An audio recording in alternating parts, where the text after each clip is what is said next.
Non, il y a qu'un seul. Hein. C'est le même nom.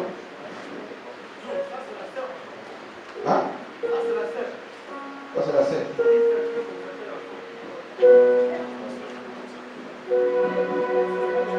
Et le frère qui vient aussi. C'est deux personnes. C'est la même enfant. C'est le même enfant.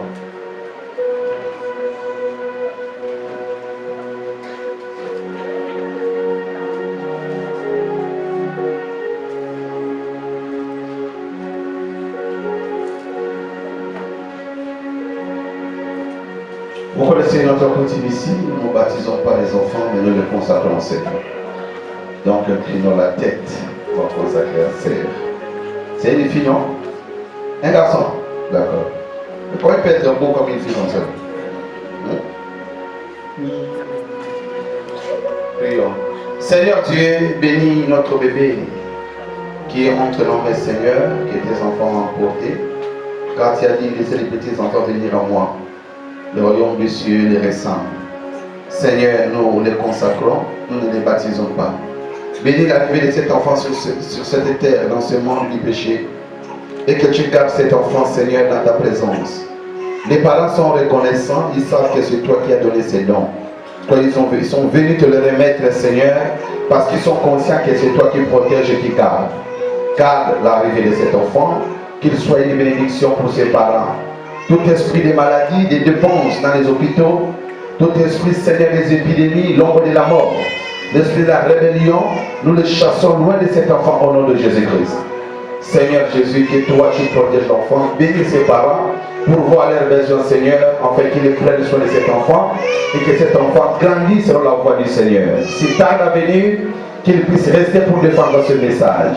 Fais cela pour ta seule gloire, nous le déclarons consacré, béni et gardé par le Saint-Esprit, au nom de Jésus-Christ. Amen. Jésus lui répondit, en vérité, je te le dis, si un homme ne naît de nouveau, il ne peut voir le royaume de Dieu. Nicodème lui dit, comment un homme peut-il naître quand il est vieux? Peut-il entrer dans le sein de sa mère et naître? Jésus lui répond, en vérité, je te le dis, si un homme ne naît d'eau et d'esprit, il ne peut entrer dans le royaume de Dieu. Ce qui est né de la chair est chair, et ce qui est né de l'esprit est esprit. Ne t'étonne pas que je t'ai dit, il faut que vous naissiez de nouveau. Amen. Il souffle où il veut, et tu entends le bruit, mais tu ne sais d'où il vient, ni où il va. Il en est ainsi de tout homme qui est né de l'esprit. Nicodème lui dit, comment cela peut-il se faire? Jésus lui répondit, tu es le docteur d'Israël, et tu ne sais pas ces choses. En vérité, je te le dis, nous disons ce que nous savons, et nous rendons témoignage de ce que nous avons vu. Et vous ne recevez pas de notre témoignage. Si vous ne croyez pas quand je vous ai parlé des choses terrestres, comment croirez-vous quand je vous parlerai des choses célestes? Dieu est bien-aimé, Père Céleste. Nous avons lu comme ceux qui ont fait l'école, qui ont étudié, qui connaissent lire, qui connaissent leur ABC. Mais l'interpréter, nous ne pouvons pas le faire. Car la Bible n'est pas un sujet d'interprète particulier. Il faut que le Saint-Esprit descende pour l'interpréter, Seigneur, car cette Bible a été écrite par le Saint-Esprit. C'est pourquoi, Seigneur, écarte-moi sur le chemin. Le choix est tombé sur moi, pas parce que je suis digne, mais parce que, Seigneur, tu m'as choisi. Apporte le message ce matin. Alors, même hors du chemin, toi descends, prends tout mon être entier, utilise-les pour le bénéfice de cette église. Bénis-nous de toutes sortes de bénédictions spirituelles et physiques. Sois avec nous, depuis jusqu'à la fin. Prends le contrôle et le règne de la salle, de l'auditoire, en commençant de la chair jusqu'au dernier banc. Et que tout soit sous contrôle maintenant, au nom de Jésus-Christ. Amen. Nous sommes en train de parler toujours sur la nouvelle naissance, qui est une obligation. Vous savez, la nouvelle naissance, ne dépend pas des œuvres que vous produisez. Parce que la personne qu'on parle ce matin de Nicodème, c'était un docteur de la loi, un pharisien. En eux, il n'y avait pas de péché. Parce qu'ils vivaient sous la loi. Parce que Jésus lui-même, étant Dieu, il a reconnu cela. Il a dit à ses disciples, si votre justice ne dépasse pas ceux des pharisiens, vous n'entrerez pas. Jésus a reconnu que les pharisiens étaient justes. C'est comme ça qu'ils ont été élevés. Le voilà qui vient en lui, auprès de Jésus, reconnaître, rendre témoignage. Il dit que nous les juifs, nous les docteurs, nous savons que tu es un docteur qui vient du ciel. Car personne ne peut produire ces choses si Dieu n'est pas avec lui. Tout ce que tu fais là, c'est Dieu qui le fait. En d'autres termes, si nous refusons de te croire, c'est parce que nous protégeons notre gagne-pain. Mais nous savons que tu es un vrai docteur qui vient du ciel. Malgré les éloges que Nicodème a dit à Jésus, Jésus a dit, Nicodème, malgré ce que tu dis, même si tu reconnais, mais toi, pour aller au ciel, tu dois naître de nouveau. Il dit, si tu n'es pas de nouveau, tu ne peux pas voir le royaume de Dieu, Nicodème. Malgré ta sainteté, tu n'es pas né de nouveau, tu ne verras pas le royaume de Dieu. Cela a troublé Nicodème. Il dit, comment ça? Moi, un vieillard, je suis déjà vieux. Comment tu me parles de naître de nouveau? Quoi? Je dois encore redevenir bébé? Je dois encore rentrer dans le ventre de ma mère et naître encore? Jésus lui dit, mais comment? Toi qui prétends être docteur de la loi, tu ne connais pas ces choses. Ce sont des choses terrestres. Mais comment veux-tu que je t'explique des choses célestes? C'est ça, le comportement de beaucoup d'entre nous. Nous ne connaissons pas encore les ABC de la vie chrétienne. Mais nous voulons directement apprendre des choses célestes. Des choses célestes, c'est quoi? C'est manifester les dons de l'esprit. C'est manifester la divinité. Accomplir des miracles. Tandis que les choses terrestres, là, nous ne les connaissons pas. C'est quoi, frère Madame dit, c'est quoi l'ABC de la vie chrétienne? C'est la vie de la sanctification. La vie de la sanctification, c'est un ABC. On ne connaît pas la vie de la sanctification, mais nous voulons les dons. Nous voulons des manifestations. Nous voulons être spirituels. Nous voulons prêcher. Nous voulons chanter. Nous voulons être vases. Être tout ce qu'on peut vouloir être. Mais on ne connaît pas les choses terrestres. C'est pourquoi, pour connaître les choses célestes, vous devez d'abord commencer à connaître les choses terrestres. Est-ce que tu ramènes à cela? Il dit, comment je vais t'apprendre les choses célestes si tu ne connais même pas des choses terrestres, Nicodème? Donc, Jésus a dit, si un homme est né de nouveau, il ne peut voir le royaume de Dieu. Et il a encore ajouté que si un homme est né d'eau et d'esprit, il ne peut pas entrer dans le royaume de Dieu. La raison pour laquelle nous devons naître de nouveau est que nous sommes tous nés dans le péché. Je parle de ça à chaque fois, je le répète. Notre première naissance qui nous amène dans ce monde, nous sommes venus au travers d'Adam. Et Adam nous a introduit tout droit dans les péchés. Ce que nous subissons aujourd'hui, c'est ce qu'Adam a fait. Adam, en notre terre, il nous avait représenté. Adam était une représentation de toute la race humaine. En d'autres termes, de tous les hommes qui vivent sur la terre. Votre représentant était Adam. Et vous êtes ce que vous êtes devenus à cause d'Adam. Parce que vous étiez derrière Adam. En d'autres termes, vous étiez dans sa colonne vertébrale. Vous étiez une sémence à Adam. Donc quand Adam a péché, il n'était pas seul. Après la séparation, l'autre est parti du côté de Sodome. Et là-bas, il y a eu 10 rois qui ont pris l'autre en otage, qui l'ont amené. Et Abraham, quand il a pris qu'il y a des rois qui ont pris l'autre en otage, il n'a pas voulu croiser les bras. Il a rassemblé les paix des serviteurs qu'il avait. Et il est parti dans la rencontre de ce roi. Il les les a frappés et il a arraché son neveu. En revenant, il venait avec la victoire. Il était victorieux. Et Dieu du ciel était très content. C'est en ce moment que Dieu descend pour rencontrer Abraham sur son chemin de retour. Et il était descendu dans le corps de Melchisedec, qu'on appelle roi de Salem. Donc il a rencontré Abraham. Il a donné à Abraham le pain, parce qu'Abraham était fatigué par la guerre. Il lui a donné le pain, il lui a donné de l'eau et la viande. Abraham a mangé, il a bu. Et après cela, Melchisedec voulait partir. Abraham dit non, tu ne veux pas partir. J'ai ma dîme.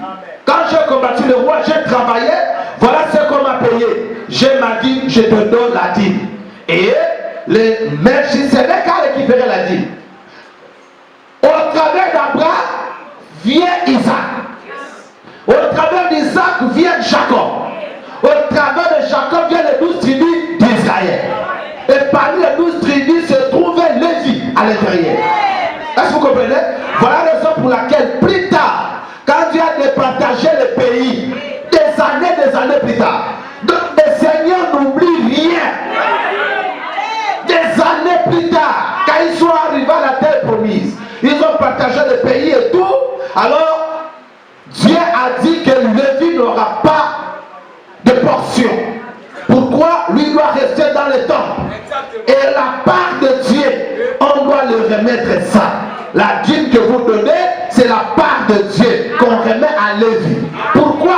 Parce que Lévi avait payé la dîme. Quand il était dans le dos d'Abraham, qui était son arrière-grand-père. C'est là-bas qu'il payait la dîme. Et voilà plus tard, alors Dieu vient reconnaître cela. Donc c'est de ça que je suis en train de parler.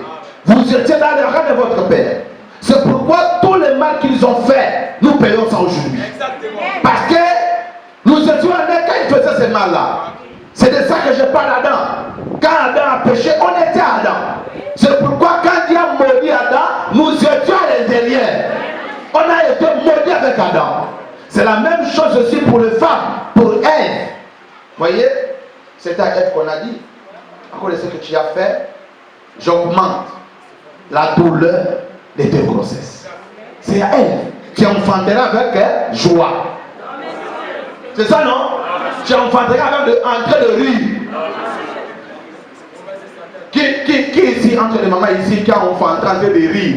Il dit, oh merci Seigneur, j'ai la joie. Qui? Toutes les femmes rient, en fait avec les larmes aussi. La joie revient après. Après que vous avez le bébé en main, c'est là où la joie vient. Parce que c'est une malédiction qui était avec Yael. Que tu enfanteras avec douleur. Aujourd'hui, toutes les femmes enfantent avec quoi? Douleur. Pourquoi? C'était une représentation. Ève vous représentez comme Adam représentait les hommes. Amen. Ce n'est pas suffisant. Après cela, Dieu dit aussi à Adam que il y a la fin plutôt. Tous tes plaisirs se tourneront vers ton mari qui était Adam. Il dit à Ève, tous tes plaisirs se tourneront vers Adam et Adam dominera sur toi. C'était aussi une représentation. Adam représentait ton mari. Ève représentait ta femme. C'est pourquoi aujourd'hui, tous les plaisirs de la femme doivent se tourner vers qui? Son Adam. Et son Adam doit faire quoi? Vous ne répondez pas? Ton Adam doit faire quoi? Doit dominer sur toi. Donc quand tu refuses la domination de l'homme, c'est que là, tu n'es pas la semence d'Adam. Ou de Ève. Tu sors de notre branche. Je ne sais pas de quelle branche tu es sorti. Donc voilà, ce n'est peut-être pas ça le sujet. Donc nous disions que c'était par représentation. Voilà la première naissance. C'est cette naissance-là. Adam a fait les enfants par le moyen des rapports sexuels. C'est pourquoi nous aussi, on fait les enfants par le moyen sexuel. Or, c'était un moyen qui était maudit par Dieu. La volonté de Dieu n'était pas celle-là. Celle-là, c'était la volonté permissive. Amen. La première volonté ne n'est pas que ça devait se passer par l'acte sexuel. Cela est venu à cause de l'incrédulité à la parole. Parce qu'Adam et Ève étaient incrédules à la parole de Dieu et ça nous a amené à ça. Alors voilà pourquoi cette naissance-là, c'est une naissance qui est maudite. C'est pourquoi on dit que nous sommes nés dans les péchés. Conçus dans quoi? L'iniquité. Conçus, même quand il est dans le ventre, l'enfant est conçu dans l'iniquité. Mais on est marié légalement. Oui, même si vous mariez légalement, l'enfant l'iniquité. Parce que ce n'est pas la volonté parfaite.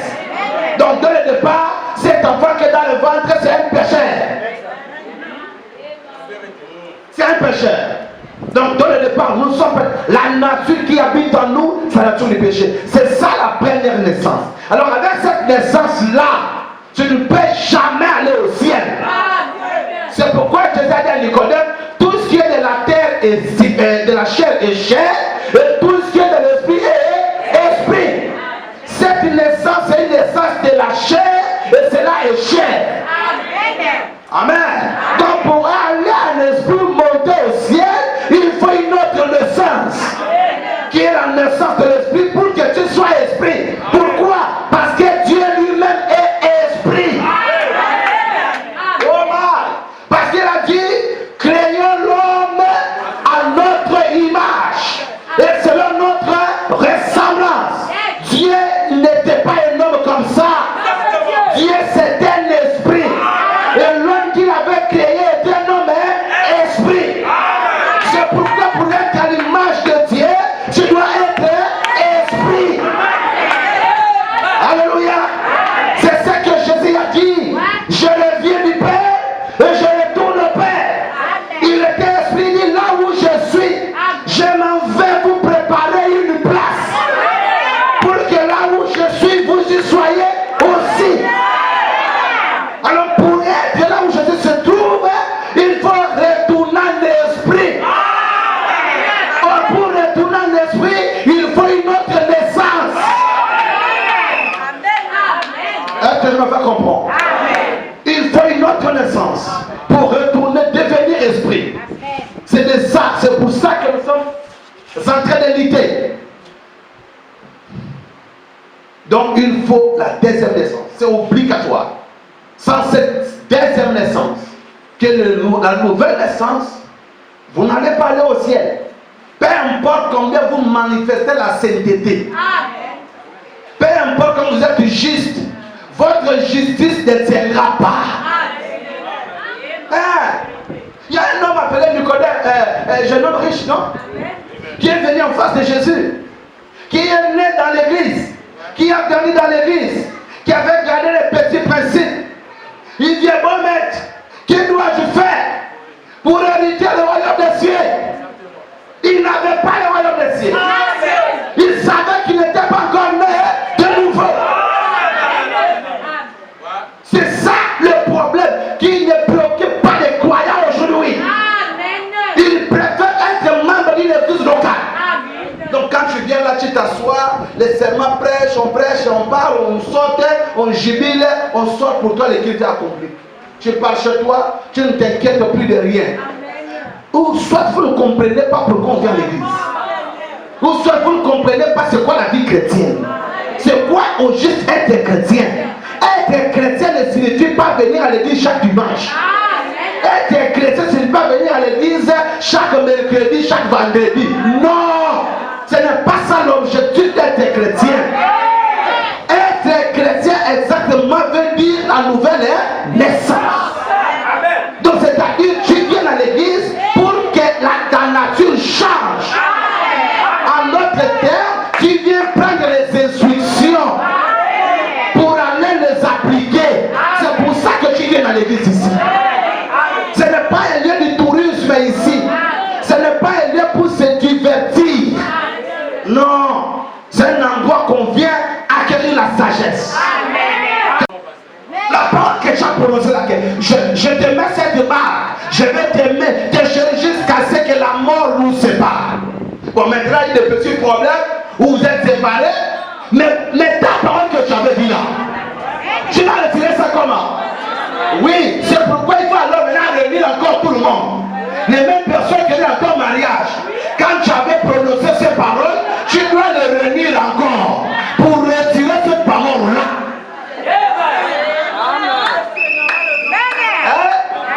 Est-ce qu'on est là?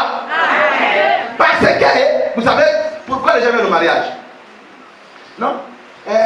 Amenons des témoins. On amène des témoins. Maintenant les autres. Ceux qui sont là, ils sont de qui?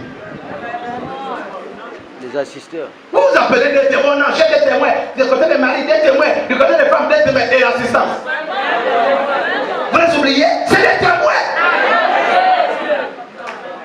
Alléluia. Dans le ciel, les photos sont prises. Tout le monde là sont des témoins. La loi reconnaît deux. Mais Dieu en reconnaît plusieurs. C'est pourquoi pour divorcer, vous devez maintenant appeler tout ce monde-là. Devant eux, retirer votre parole. Parce que c'était des témoins. On prend le ciel en témoin, on prend la terre en témoin. Donc vous devez réunir tout ce monde, retirer vos paroles. Mais c'est impossible. Ce qui veut dire, les paroles en restent. Ça va se retourner contre vous. Le jour du jugement. Il n'y a pas des amens. C'est pourquoi ne blaguez pas. Si vous n'aimez pas cet homme-là, ne vous engagez pas. Si vous n'aimez pas cette femme-là, ne vous engagez pas. Si tu t'engages, tu te maries, c'est fini. Je pensais que vous devez dire un amen, non? Mais vous ne comprenez pas. C'est fini. Le divorce n'existe pas dans la vie chrétienne. Ça n'existe pas. Ça, c'est selon vous. Ça n'existe pas. Vous êtes toujours lié à la femme. Vous êtes toujours lié à cet homme-là. Jusqu'à ce que la mort vous sépare. Donc, comme je le dis ici. Alors, quand vous divorcez, j'avais expliqué ici que l'homme, nous croyons ça. Qu'après le divorce, dans ce monde, vous divorcez, l'homme, lui, il peut se remarier. C'est logique.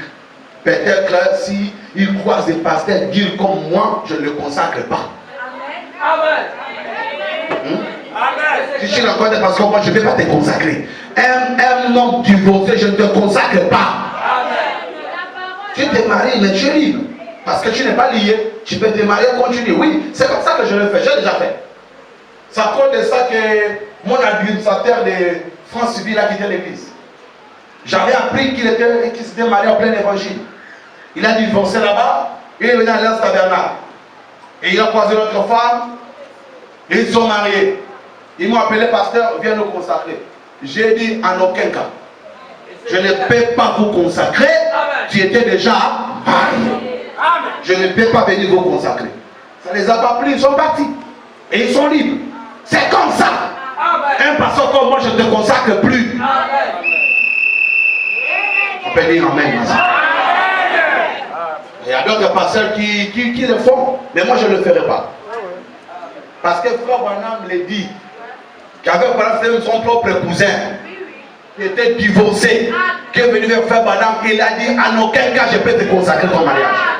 Il a refusé. La parole n'est pas venue en nous, c'est la parole du prophète. Alors nous disons que l'homme peut se remarier, mais sauf la femme. La femme ne peut pas se remarier. L'homme peut donner la coutume. Il donne sa coutume et tout, bon, selon la loi, il en règle avec la coutume et tout, sauf à l'église, on ne peut pas les consacrer. Mais il reste comme ça, selon la loi, selon la coutume, il se remarie. Mais la femme ne peut même pas avoir un copain. Parce que vous allez penser que non, bon, quand je vais me marier, c'est que je peux vivre, prendre un homme aussi pour vivre. Même un homme, tu ne peux pas prendre. Si tu essaies de faire ça, tu as commis adultère. Je peux dire amen. Je ne sais pas pourquoi je me disais, mais c'est la vérité. Donc toi, tu vas rester comme ça. Aucun autre homme ne doit te toucher. Vous êtes séparés, c'est vrai. On appelle ça séparation de corps. Devant nous, on n'appelle pas ça les divorces. Tu te sépares, tu vas aller vivre, tu dois être fidèle à ton premier fait. Dans le jour qu'un autre homme te touchera, tu seras traité d'une femme adultère. Bon, ce n'est pas ça la décision, vous voyez. C'est l'histoire des mariages et divorces. Donc, j'essaie juste d'expliquer. Pour dire qu'une fois que Dieu vient, homme meurt obligatoirement. La seule chose qui peut libérer la femme, c'est quoi? La mort de qui? La mort de qui? De qui? Donc la mort de Christ. Donc c'est la mort de Christ. Christ.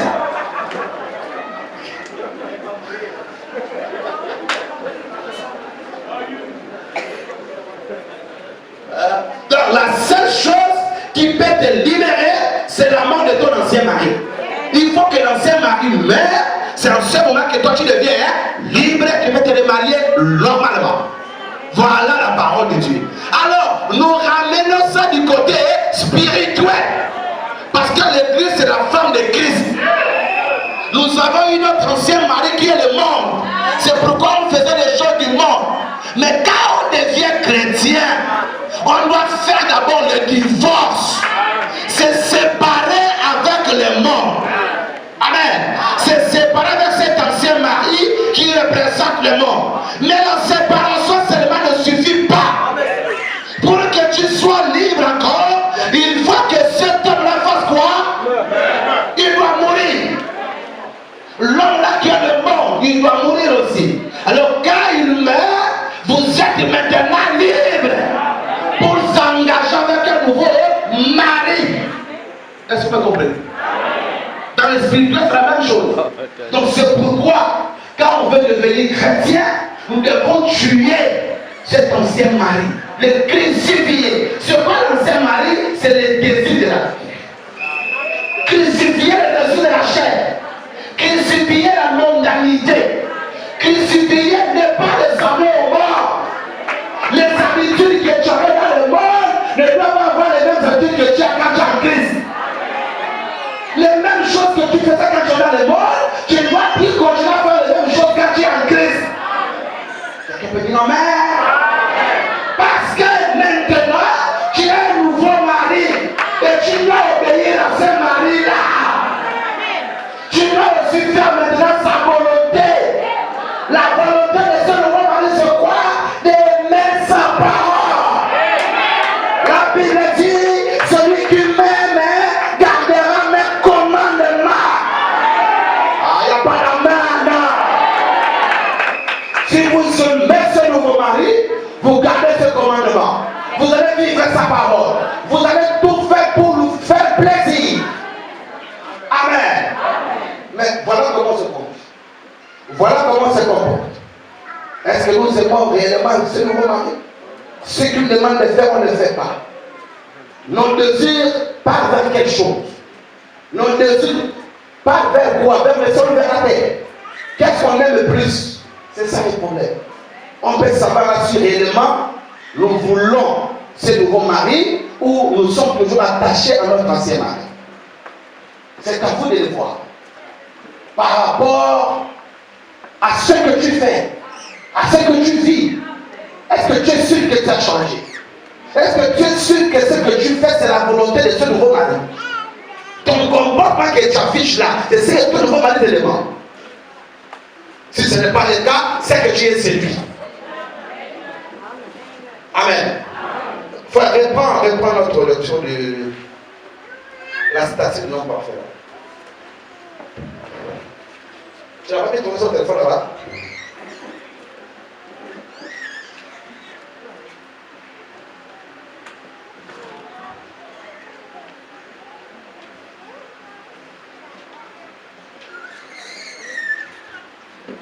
Tu recommences carrément.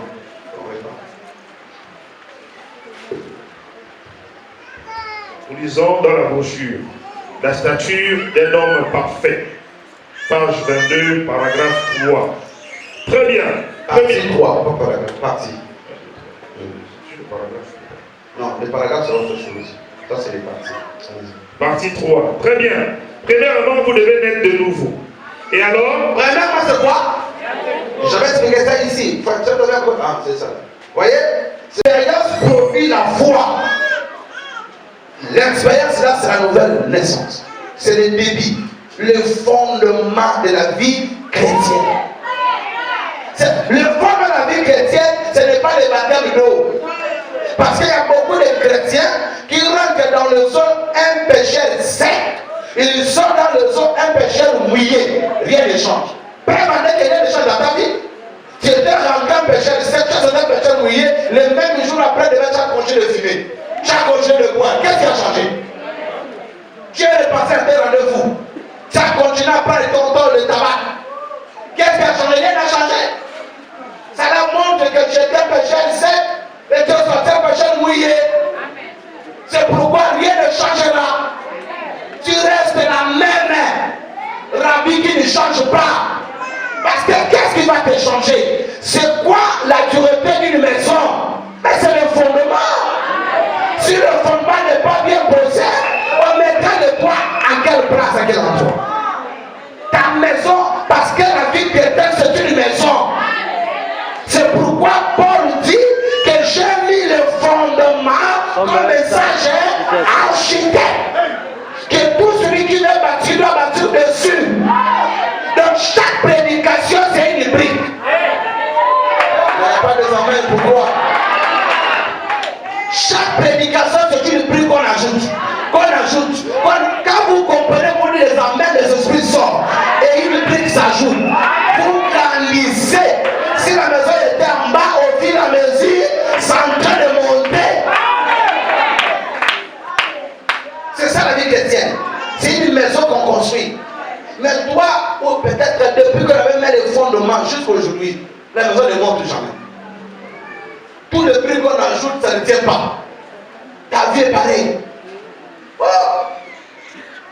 Allez-y, frère. Prenez vraiment, vous devez naître de nouveau.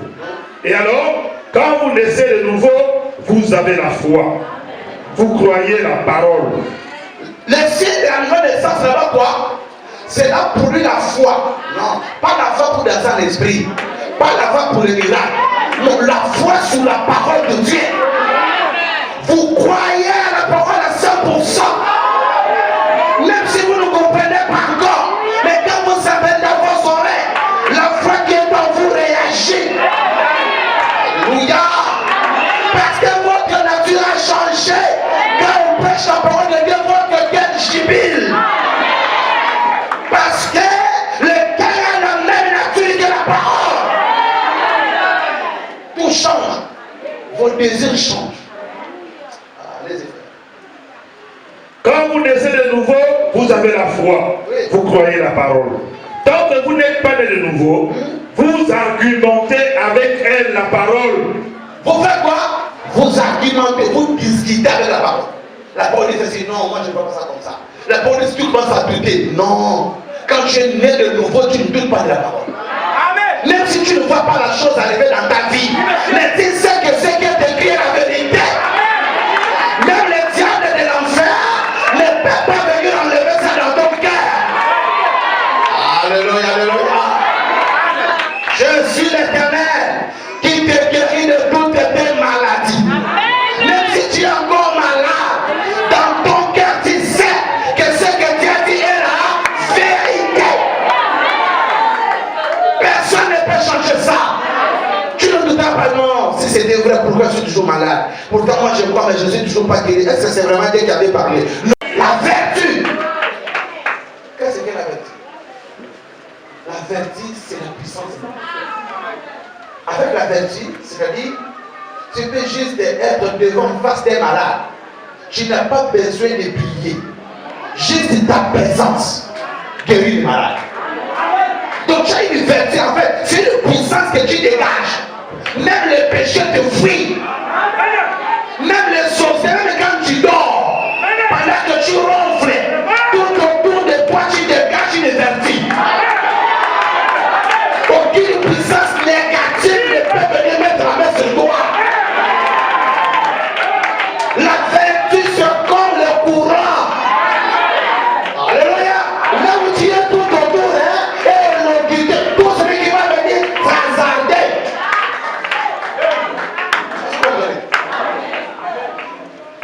C'est une vérité. C'est ça la vertu. Amen. La vertu, parce que les gens ne paient pas. Quand tu marches en route, on ne paie pas. Les sorciers ne paient pas te toucher. Tu as une vertu que tu dégages. Je vais y aller dans cela.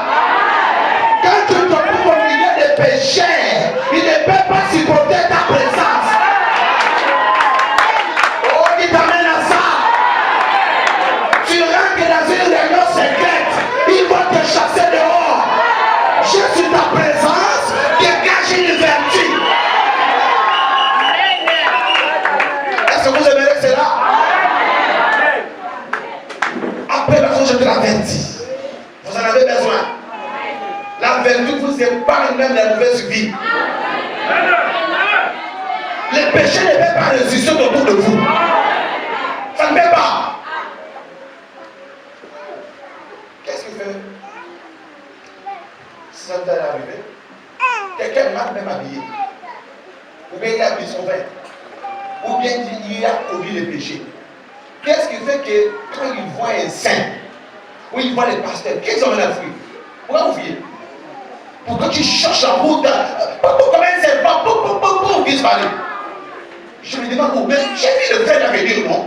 Mais il est rentré par où? La sœur, il est rentré par où? C'est l'averti. Pourquoi tu n'as pas fui tout le monde? Pourquoi tu as fui la sœur? Pourquoi tu as fui le frère, les pasteurs, les diacres? Parce qu'il est verti. Et comme tu te sens pécheur, même si c'est pour eux, même quand on vient à l'église, normalement celui qui a un peu de Dieu en lui, quand tu viens, il y a d'autres personnes qui s'assiedent devant. Mais quand il vient, le fils que ça soit derrière. Vous ne pouvez pas faire devant, non. Laissez-moi ici derrière. Pourquoi? Il y a une vertu qui est là, qui l'empêche dans son état de péché de rentrer, de se trouver dans le lieu très saint.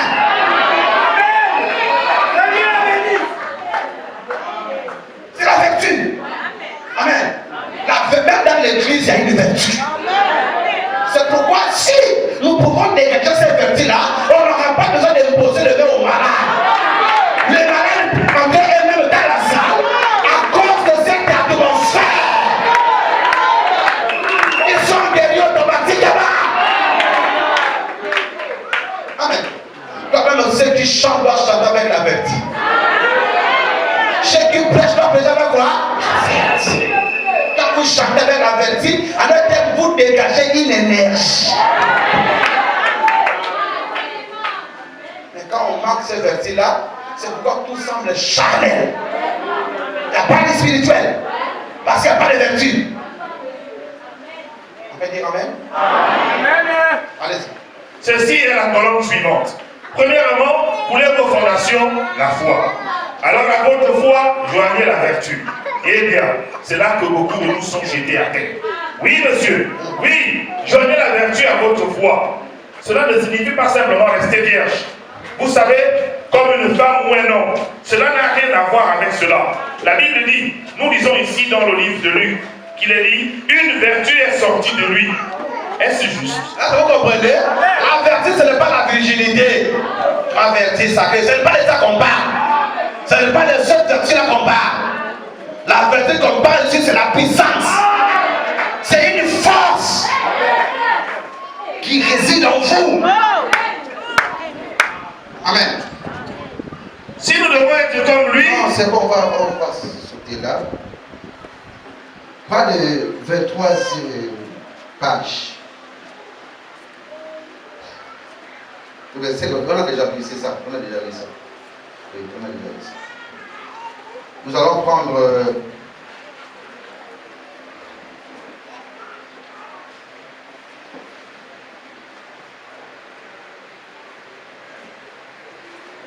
prenons question-réponse.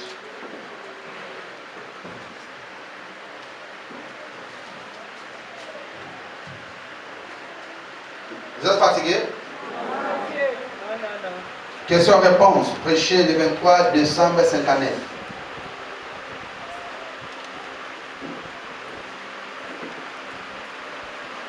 Paragraphe 35, 74 à 76.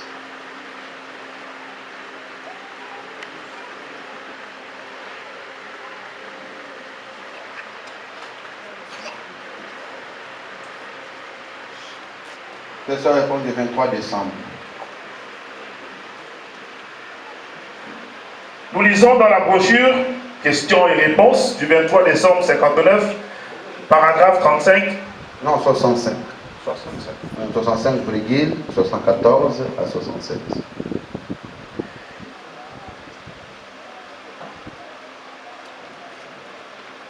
paragraphe 65. Ce Saint-Esprit devait être plus important pour vous que toute autre chose au monde. Amen. Qu'est-ce qui devait être plus important que toute chose au monde? Plus important que votre prestige, votre vie, votre travail, quoi que ce soit que vous avez. Vous ne devriez pas vous arrêter jusqu'à ce que vous l'ayez. Vous devez le recevoir. Il doit être le plus. Mais vous dites, bien, j'ai peur que ceux avec qui je travaille, j'ai peur que mon mari, que n'ayez peur de rien. Laissez cela prendre la première place. Laissez tomber tout le reste. Laissez cela occuper la première place. Bien, je m'attends à le recevoir un de ces jours. Frère Branham. Pas un de ces jours. Maintenant. C'est maintenant le moment. Que ce soit la première chose avant que je ne fasse autre chose. Que je le reçoive maintenant. Poussez à vous. Cela nous aiderait à répondre à la question. Si vous êtes, quand vous en avez désespérément besoin, et que vous devez vraiment l'avoir ou mourir, c'est à ce moment-là que vous allez le recevoir. 74. 74. Pourrait-on arracher votre barbe? Si vous en aviez une, l'arracher et vous cracher au visage, alors que vous aviez la peur, le pouvoir d'appeler des légions d'anges? Pourriez-vous le faire pour l'amour des gens qui vous crachaient au visage? Vous comprenez? L'accès à cette nouvelle naissance, c'est la mort et en soi. Et quand vous êtes mort, il explique que est-ce que vous êtes prêt quand vous arrachez la barbe? Après vous l'arrachez, vous crachez au visage. Et vous priez pour les gens là qui t'ont fait ça, qui t'ont frappé, qui ont parlé à main de toi. Tu pries pour eux. Allez-y frère. Pourriez-vous le faire? Si quelqu'un venait vers vous et disait, espèce d'hypocrite, et vous giflez sur une joue, pourriez-vous prier pour son pardon? Qui peut le faire? Et quelqu'un vient vers vous, il te gifle, hypocrite, il t'insulte. Tu dis non, pardonne-moi. Tu cours vite, tu t'agenouilles.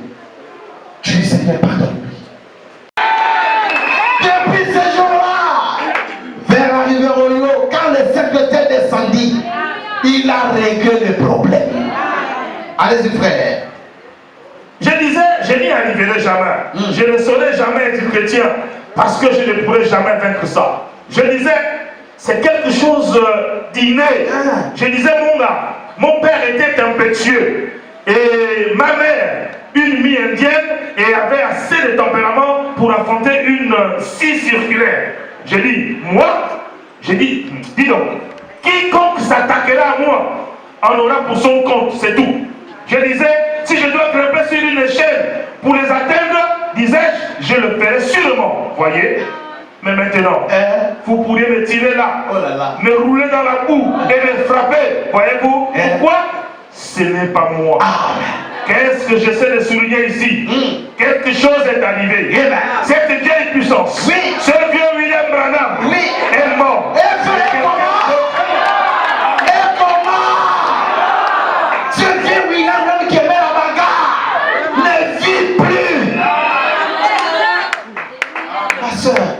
Il n'y a pas un autre chemin que ça. Les prophètes est passé par là. Sa vie était complètement morte. Mais vous êtes encore vivant. Les mêmes habitudes, là, c'est ce que tu as aujourd'hui. Qu'est-ce qui a changé? En quoi tu es chrétien? Oh Seigneur. Allez-y. Ce vieux William Branham est mort. Et quelqu'un d'autre est entré. Et cela me donne de la compassion pour mes ennemis. Quand quelqu'un me fait quelque chose de mal, je ne prie jamais en sa faveur, en sa défaveur, je prie en sa faveur. Et c'est là que le Saint-Esprit m'a donné ce test l'autre soir en Nouvelle-Angleterre, avant que ceci ne se produise ici. Lorsque il m'a donné le pouvoir, il m'a dit, dis seulement ce que tu veux à leur sujet, tel qu'ils avaient agi. Et j'ai regardé là, et j'ai dit, je vous pardonne. C'est exactement ce qu'il voulait. Voyez? Pardonnez vos ennemis. Ce sont ces esprits qui vous rendent méchants. C'est les esprits mauvais qui nous rendent comment? Méchants. Tu es méchant à cause des démons. Et quand tu parles, on sent la méchanceté dans ta bouche.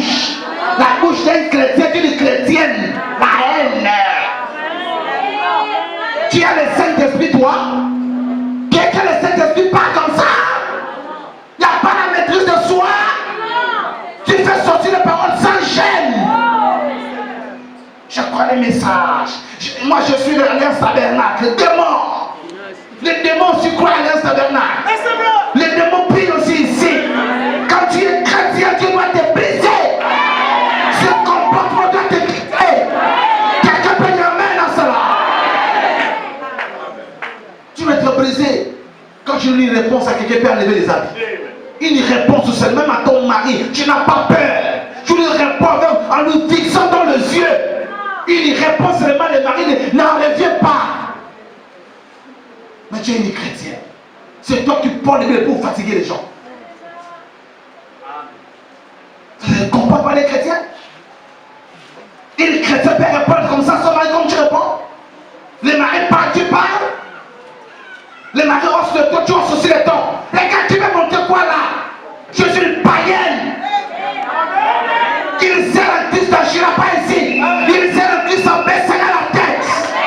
Même si son mari a tort, elle va baisser la tête. Elle va baisser le son parce que c'est son chef qui parle. Je pense que j'allais dire amen. Tu ne vas pas te comporter comme tu te comportes. Parce que tu n'es pas encore morte. Tu es encore vivante. Tu es prêt à griffer. Tu es prêt. Vois comment tu écartes les yeux. Parce que tu es en colère, tu écartes les yeux devant le mari. Tu écartes. Donc tu veux me faire peur au mari, quoi. Et tu es chrétien. Tu vas aller au ciel. Quelle honte. Jette de l'opprobre, c'est le christianisme. Même les voisins, tu fais remplir les voisins, ils arrivent quoi? Les couples chrétiens qui se chamaillent. Comment la femme en train de fêter son mari devant les gens. Mais c'est vous le dimanche sans honte, sans jet. Vous prenez les sacs de Bible, on part à l'église. Vous savez comment on vous critique chez les voisins. Dites amen. Personne ne sait éteindre le feu. Personne. Les maris animent le fait, la femme anime le fait. Brûlons la maison. Mais un couple chrétien. Vous entendez? On doit avoir honte. C'est une honte. Comme j'ai dit à un frère, que vous voyez que nous sommes les responsables de l'équipe de prison de christianisme. Les chrétiens, ce n'est pas des, les chrétiens, ce n'est pas des païens qui les détruisent, c'est des chrétiens. C'est nous-mêmes. On jette de l'opprobre. On fait n'importe quoi. On remplit les gens. C'est des chrétiens qui se battent.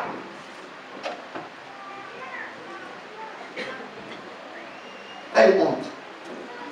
Mon objectif c'est celle que tu aies honte. Regarde, compare ton expérience avec ce que je dis ici. Si tu es déjà arrivé. Si tu n'es pas arrivé, hein, c'est mieux, reste à la maison, c'est toi. Tu n'es pas encore prêt pour la marche. Livre Bala. Voici de lire quelqu'un. Il vivait là dans un sépulcre, dans un cimetière. Si quelqu'un passait... Non, tu peux sauter là. Vous êtes fâché? Quelqu'un fâché ici? Ah. Le monde ne peut pas vous atteindre. Le sorcier ne peut pas vous atteindre. Le diable ne peut pas vous atteindre parce que vous êtes en sécurité. Dieu ordonne à ce que ses anges veillent sur vous. Parce que ces anges doivent protéger ce qui est important. Et ce qui est important, c'est votre âme. Or, votre âme a la nature de Dieu. Quelqu'un peut dire amen à cela. Tu dois marcher avec toute la fierté. Tu dois relever ta tête. Ne baisse pas la tête. Tu as la vie éternelle. Tu as ce que le monde cherche. Ce que le monde cherche, c'est pour toi. La divinité de Dieu est corporellement incarnée en toi. Garde le Dieu du ciel au centre de ton cœur. Que tu manges ou pas, tu auras la joie. Que tu aies des enfants ou pas, tu auras la joie. Que tu aies le manger ou pas, tu auras la joie. Pourquoi? Christ est au centre de ton cœur. Celui qui procure la paix, celui qui procure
perdu.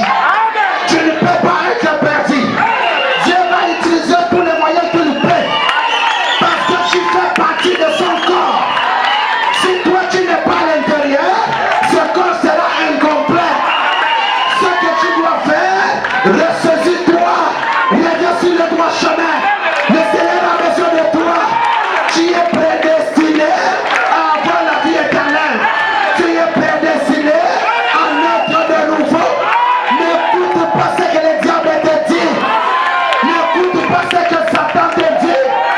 Le Seigneur est mort à la croix pour toi. Il avait donné sa vie pour que toi tu puisses avoir la vie. Si tu ne peux pas dire amen à cela, tu dois chercher une nouvelle naissance. C'est cela qui te procure la vie.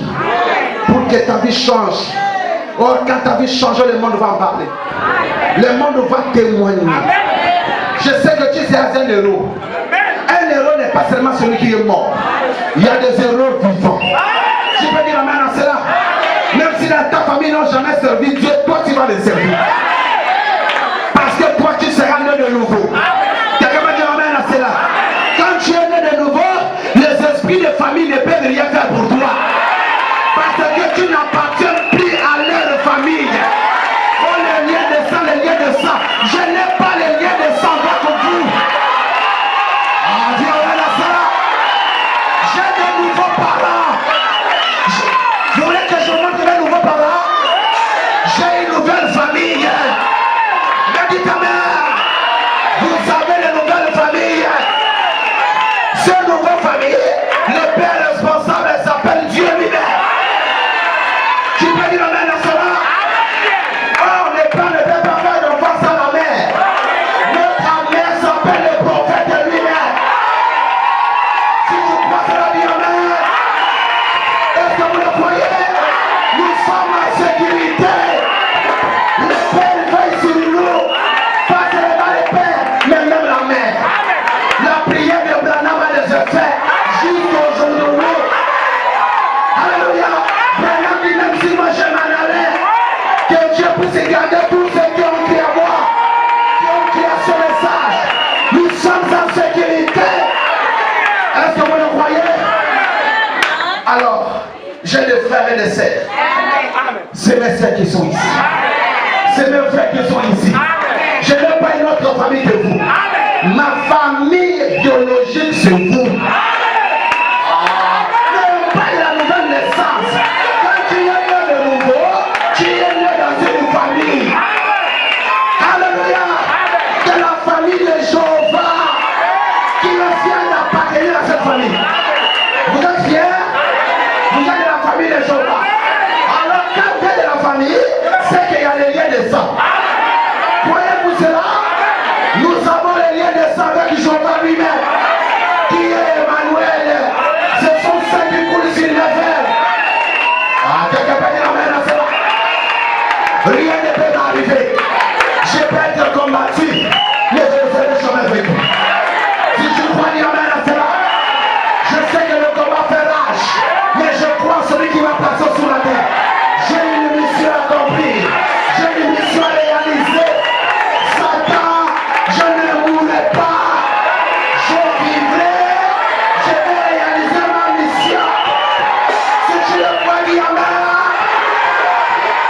Oh, la parole dit que Dieu a formé des projets de bonheur.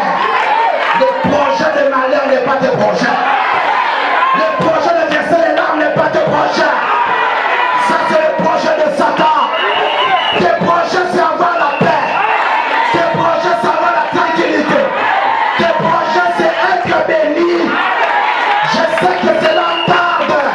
Ça fait longtemps que tu as l'attente de cela. Mais nous adorons un Dieu qui ne ment pas. Alléluia. Il a dit le ciel de la terre peut passer, mais ma parole ne passera pas. J'ai quelque chose à te dire, frère. Tu es bon.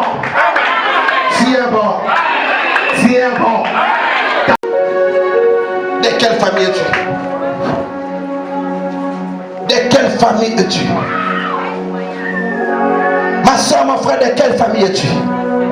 Sois fier de ta nouvelle famille.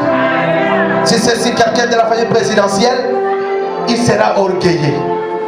Peu importe là où il soit, il sait qu'il est d'une famille présidentielle. Rien ne peut l'arriver, il suffit un coup de fil. Son problème sera résolu. C'est ce que nous sommes. De la famille du roi. Qu'est-ce qui peut nous troubler? Même s'il y a de la tempête, même s'il y a le vent. Je ne sais pas à quoi tu traverses. Je ne sais pas. Il y a des gens qui passent par l'obscurité en ces moments. Vous êtes sous une tunnel. Sous une tunnel. Vous avez hâte.